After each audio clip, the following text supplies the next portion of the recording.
Hi, Alan Stratton from woodturning. A while back on a very cold, wet, rainy morning, I saw a posting for some wood.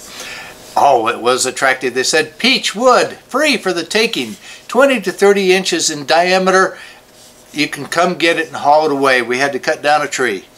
Well, I was interested in that wood, and so I went and found that there was a couple of facts that needed to be clarified. One is diameter and circumference are two different things. So I really think it turned out to be not that big a piece of wood. So and it turned out to be a little bit rough, shall we say excessive spalting.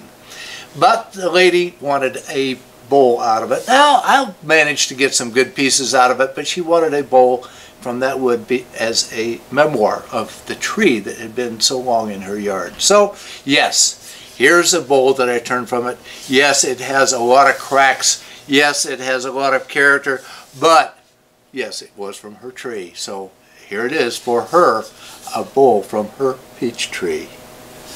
This block of peach wood was standing dead wood, and I've had it for a few months, so I think it is dry enough to turn with a minimum of warping. However, this also means that it has cracks and rot that I have to accept or work around. In this case, despite the cracks, I will turn it anyway so that she can have her keepsake months before it would otherwise be available. However, I will have to be careful and hope it stays together until I can complete it. I expect the cracks will exhibit character and be a reminder of the years that the tree occupied her backyard. With wood blocks of this size, I rarely try to cut them round before mounting them to the lathe. Other people have good setups for rounding at the bandsaw. In my opinion, setting up and lifting to the saw would save little time over simply mounting to the lathe and going for it. However, your mileage may vary. Now with the wood pressed against my DIY spike plate, I start the lathe at a comfortable speed below the vibration point. I will turn up the speed later. This is with my large bowl gouge. I start by whittling the corner, since that is the biggest contributor to it being out of balance. As the corner disappears, I can move the tool rest closer and turn up the speed.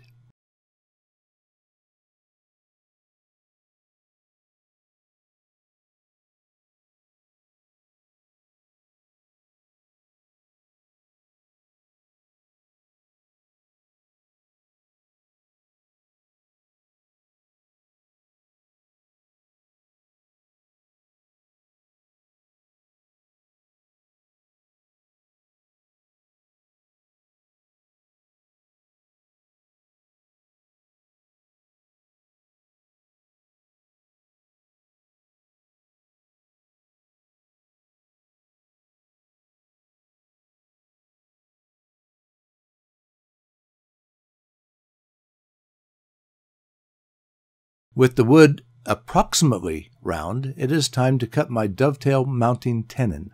I start the tenon with my spindle gouge and finish it with my skew. The grind that I use on my skew is a perfect shape for a dovetail. After the dovetail tenon is ready, I cut another cleft to guide my eyes and refine the outer shape.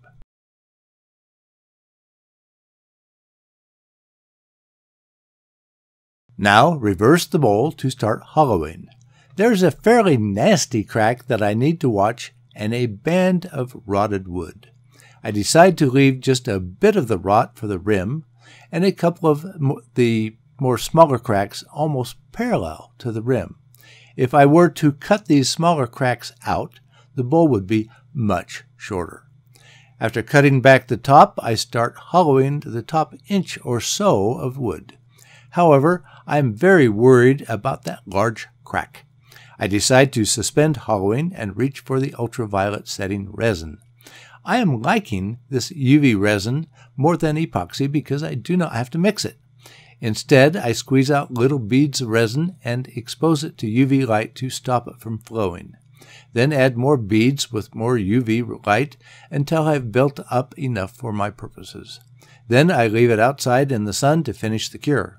I also like the UV resin better than CA glue, since resin is supposed to be more durable than CA glue. The biggest downside is that the UV resin must be transparent for the UV light to cure it. I cannot add fillers to the UV resin.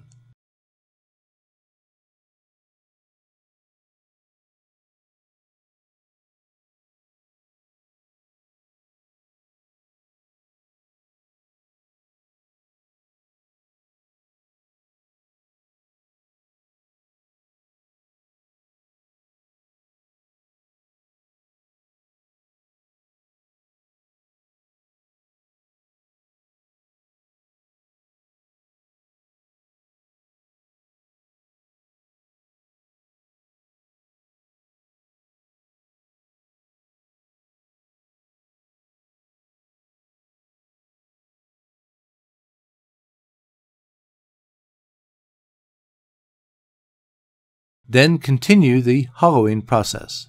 The bowl gouge for muff removal, a small round nose scraper for the side, especially since I do not trust a gouge on resin.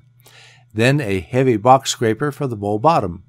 I continue this process until the walls are consistent, probably thicker than most bowls due to the use of the resin, but they are fine for this bowl.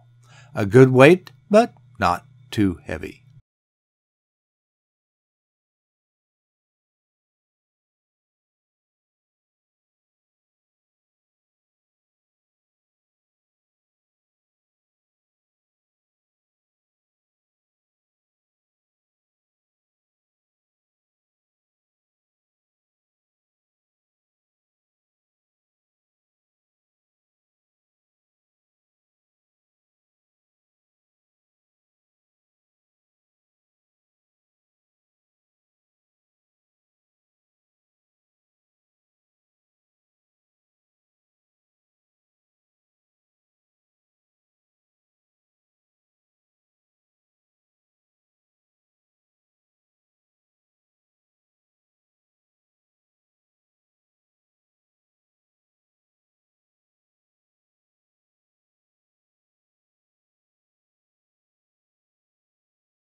After a thorough hand sanding, I apply wipe-on poly while on the lathe to both the inside and as much of the outside as possible.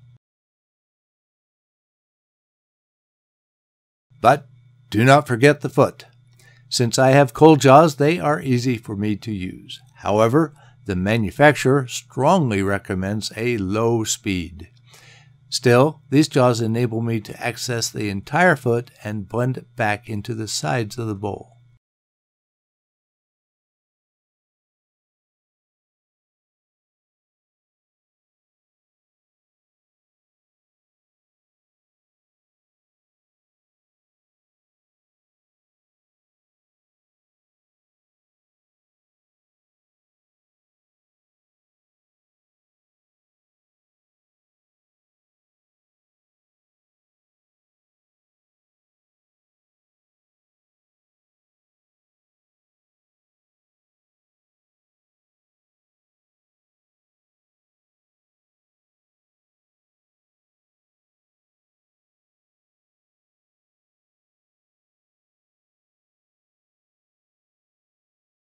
Then sand the foot area before applying more wipe-on poly while still on the lathe. Later, I fine sand again to ensure the crack edges were pleasant and applied another coat of wipe-on poly. The peach wood brightens up beautifully. The worst cracks are filled with UV resin. I like how it turns out and hope she appreciates it also. Please give this video a thumbs up and subscribe to my website as well as on YouTube. Please spread the word by telling your friends about my weekly videos. I appreciate your comments and questions. Please wear your full face shield whenever the lathe is running. Yes, I'm nagging, but I hope to save your life.